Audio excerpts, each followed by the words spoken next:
Here's a classic product design problem. A startup noticed that users weren't completing a key task in their product. Analytics showed exactly where users were dropping off, a clear spike in traffic followed by a drop in conversion. But the data couldn't explain why. It wasn't until the team spoke to a few users that everything clicked. Users didn't trust the feature at all.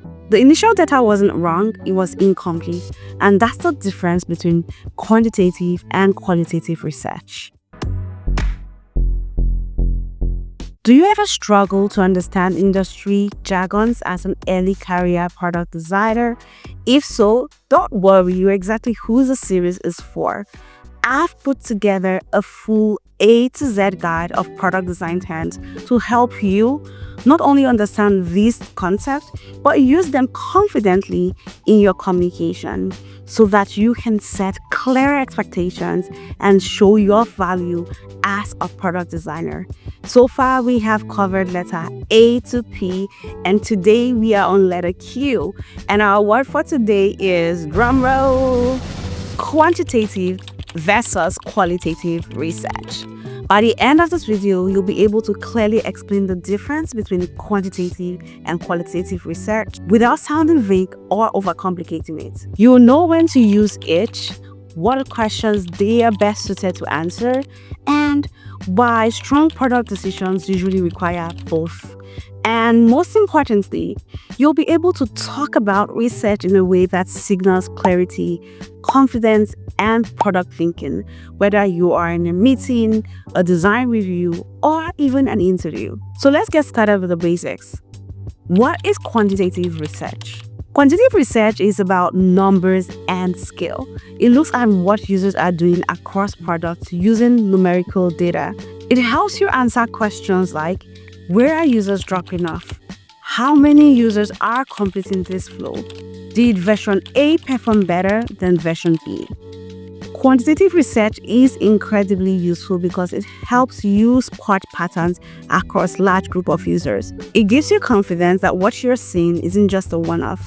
It's happening at scale. But here's the limitation. Quantitative research can tell you what is happening, but it usually can't tell you why. What is qualitative research? Qualitative research, on the other hand, is about people and context. It focuses on understanding users' behaviors, their motivations, emotions, and their thoughts through methods like interviews, usability testing, field studies, or open-ended feedback. This is where you start answering questions like, why are users hesitating here? What's confusing or frustrating them? What assumptions are they bringing into this experience? Qualitative research helps you see the product through the eyes of the users, not just through a dashboard. Quantitative versus qualitative research. So if we simplify it, quantitative research shows you patterns at scale.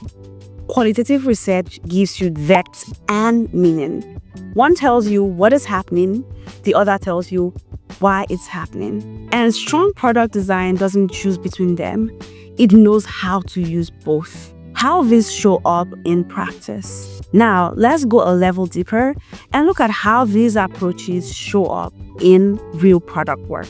Quantitative research in practice. Quantitative research is strongest when you want to measure behavior, identify trends, compare performance, or validate whether a change has worked. This includes fields like product analytics and clickstream data, funnel analysis, A/B testing, and close-ended surveys. For example, analytics might show that 40% of the users abandon checkout on a payment screen.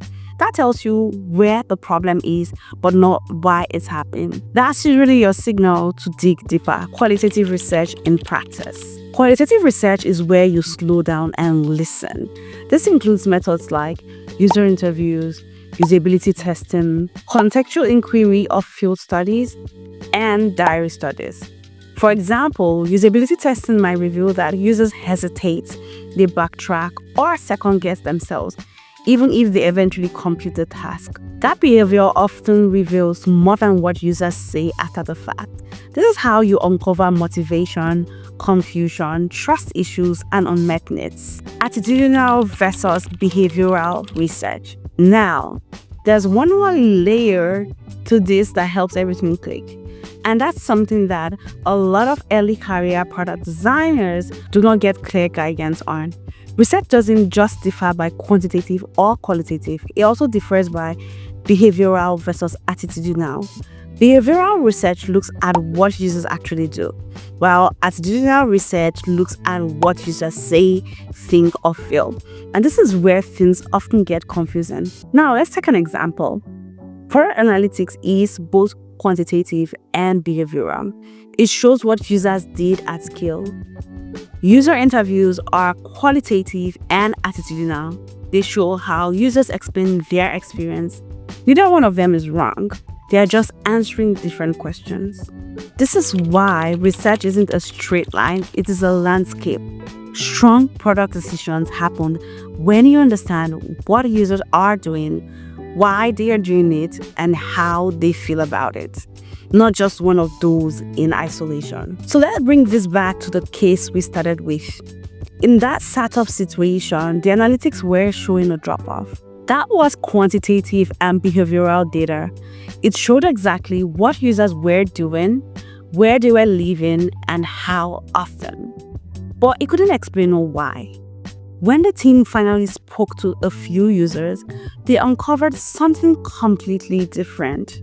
Users didn't trust the feature, and that insight came from qualitative and attitudinal research. And this is the key point. Nothing was wrong with the data, it was just not telling the full story. The moment these two perspectives came together, behaviors plus attitude, numbers plus context, the problem became clear and the solution finally made sense. That's why strong product decisions don't rely on just one type of research. They rely on knowing what's happening, why it's happening, and how users feel about it, all at the same time. When to use quantitative versus qualitative research. So the question most designers eventually ask is, when do I use quantitative research and when do I use qualitative research? Here's a simple way to think about it. If you're trying to understand what is happening at scale, then start with quantitative research. Use quantitative research when you want to see patterns across many users, measure performance, compare versions, and validate whether a change worked. If you're trying to understand why something is happening, shift to qualitative research. Use qualitative research when you want to understand users' motivation, uncover confusion or friction, explore trust, expectation, or mental models. Figure out what problems you're actually solving. And in most real product work, the answer isn't one or the other, it's both in sequence. Quantitative research helps you find the problem. Qualitative research helps you understand the problem.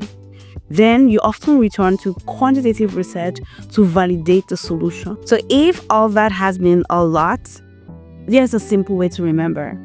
Find with quants, understand with qual, and validate with quants. At this point, you might be wondering things like, how many users should I interview? Which research methods should I use first? Or what's the exact step-by-step process? Those are important questions, but they are procedural questions.